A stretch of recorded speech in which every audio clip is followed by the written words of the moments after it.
But Twilight's one of those movies, it took off in a way that no one could have predicted. I mean, it was just extraordinary. Because you've been in Hollywood, I didn't realise that you've been working as a child actor. Did you I didn't know that, Kristen, you were the kid in Panic Room. Yeah. Yeah. Yep. Yeah. Oh, no, you're so adorable. Oh, look, look. And for some reason, Jodie Foster looks like Avatar. And she doesn't look like Avatar, but that's a weird picture of her. I don't understand it. But anyway, so this happens, then the success and is... And again, someone was trying to kill you.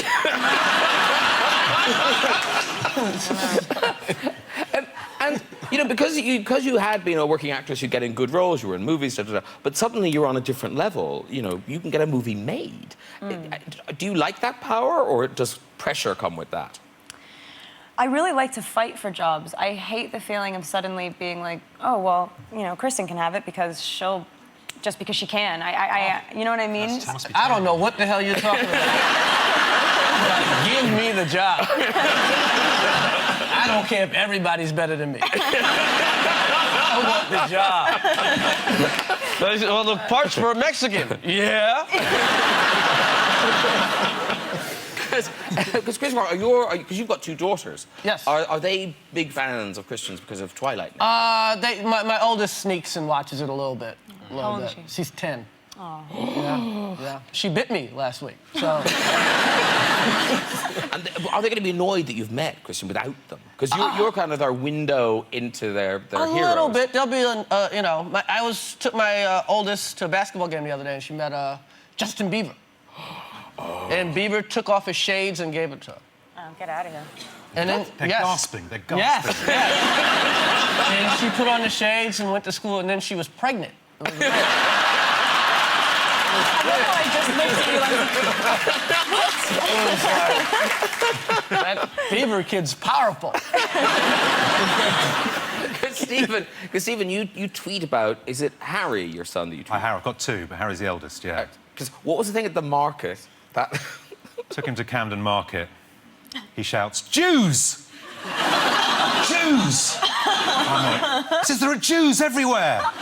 Daddy, you've got to get a Jew for Mummy. I was like, what? He said, Jews. And he pointed to it was a jewellery store with jewels. Oh.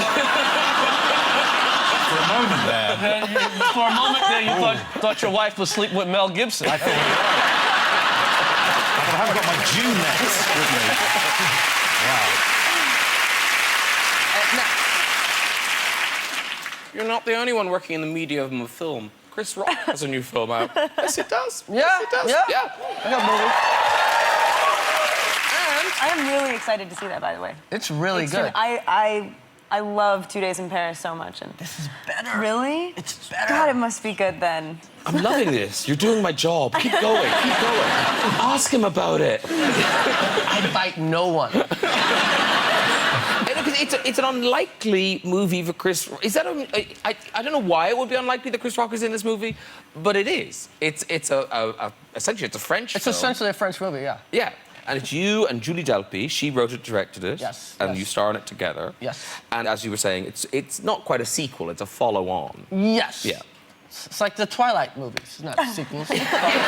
Following the story. Yeah. 2 days in New York. So, roughly, what is What the is tale it? involved? Me and Julie Delpy are a couple. We have a couple of kids, and her parents are, you know, my in-laws are coming in for the week, and hilarity ensues, because, you know, they're French. And we think the French are so sophisticated, but these French, they're kind of ghetto French. It gets kind of funny.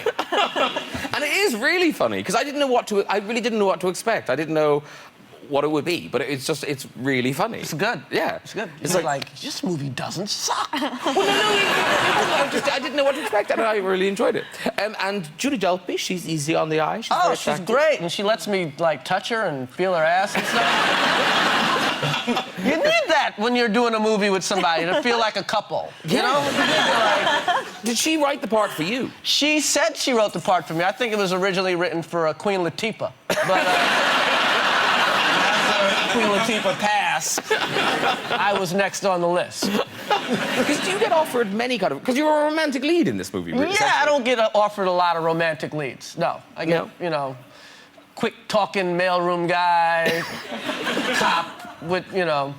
Zebras. Yeah, zebras, a lot of zebras. Yeah. Wasn't there a thing where, like, Miramax called you in? Because, like, Miramax is posh. Yeah, I remember the first time Harvey Weinstein called me up, and I'm thinking, oh, it's Harvey Weinstein, the greatest guy, makes some of the best movies in the world.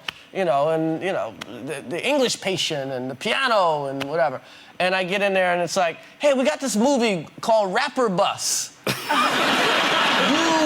driving a bus with a bunch of rappers. It's like, where's that English Patient file? And the movie 2 Days in New York, it's opening here on the 18th of May. Next Friday. Next Friday, yes. Next Friday. And we've got a clip, and it's you and the family. I think it's pretty self-explanatory. Okay. Yeah. Okay.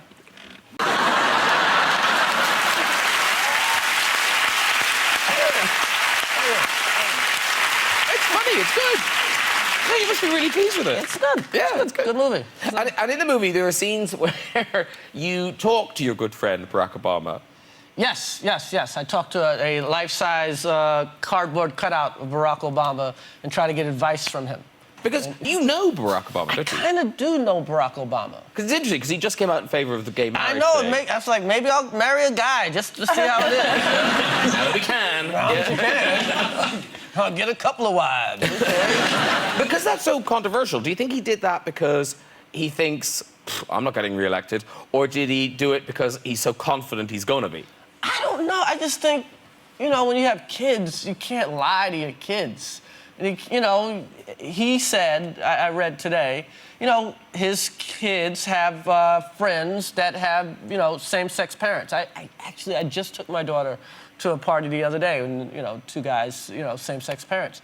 And he couldn't sit there as the most powerful man in the world and say that these people deserve to be discriminated against to his little girls. You know what I mean? Yeah. So I think, you know, thank the children more than anything. Yeah. The children will make you find who you truly are and make you honest.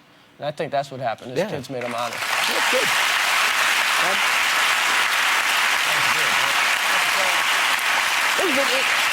You know, because at the time it's a controversial thing to say, and the time is interesting. It's controversial. It just shows you how screwed up the world is, though.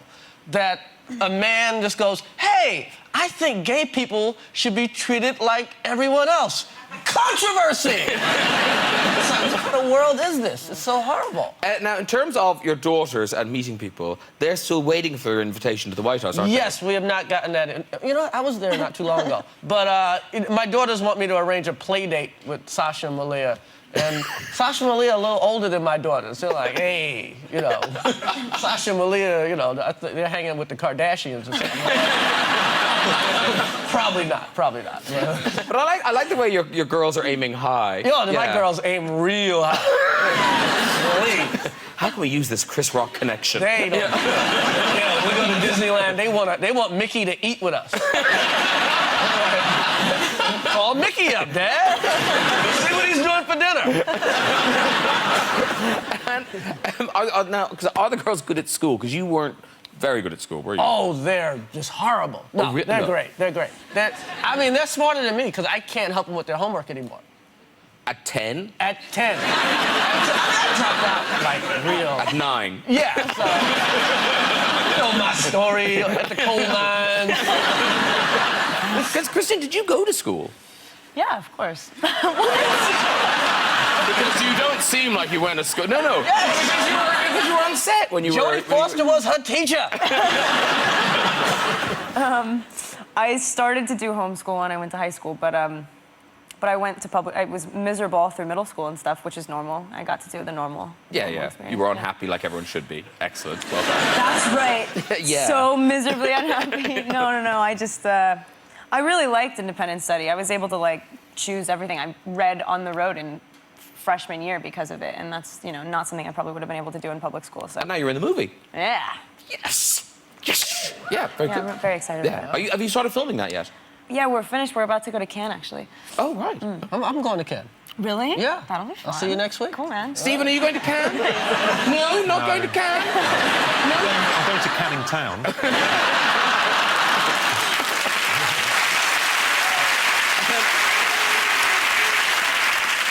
But in terms of school, though, you went to a very posh school, I didn't did, you? yeah, boarding school, yeah. And you were quite a pretty child. Well, for about a year, maybe. That was my first big break. My first lead role was in Beauty and the Beast. Playing Beauty. There were no girls in school. I had an auburn wig, a green dress, flawless skin. What can I say? I looked hot for a 9-year-old boy dressed as a girl. There's no way out of that one, is there? No. No, I didn't look hot. Well, one thing that happens to naughty boys in school is they get detention. You didn't know where I was going with that, did you? No, I was scared for a minute there. Graham's gone very dark in this episode of the show. No, they get detention, and there's a website that collects together the detention slips that kids receive. You know, the bit they've got to bring home and show their parents. So there's lots of reasons. Now, there's some classics of the genre in here. This one, so Joe's behaviour in class was inappropriate and unacceptable. He started with excessive chair squeaking and ended with farting in a student's face. That's quite an escalation. Excessive chair squeaking. Then I almost want to meet the child who did this next one. This next child, yeah. He was disrupting class, claiming to be the reborn Jesus and hitting another student with a Bible. Prove it isn't true. How do you exactly? Yeah. How do you know he wasn't the risen Jesus? Yeah. Jesus has got detention now. This is a teacher who sent this through. And remember, this is real. A teacher really typed this letter and gave it to a child to take home to their parents. Right? Alex consistently defied me. During class, he contradicted me numerous times when I insisted that the length of 1 kilometre was greater than that of 1 mile. Right? Cut down. Although he was correct. Alex's actions show a blatant disregard for authority. A complete lack of respect for his school. In the future, Alex will be better off simply accepting my teachings without resistance. Please see if your son understands this. Isn't that genius? Regards, Rommel. Then back to more typical children. Drew large penis on whiteboard. That's amazing. Well done on the naughty children. Very good. Okay, now, we've got to hurry up.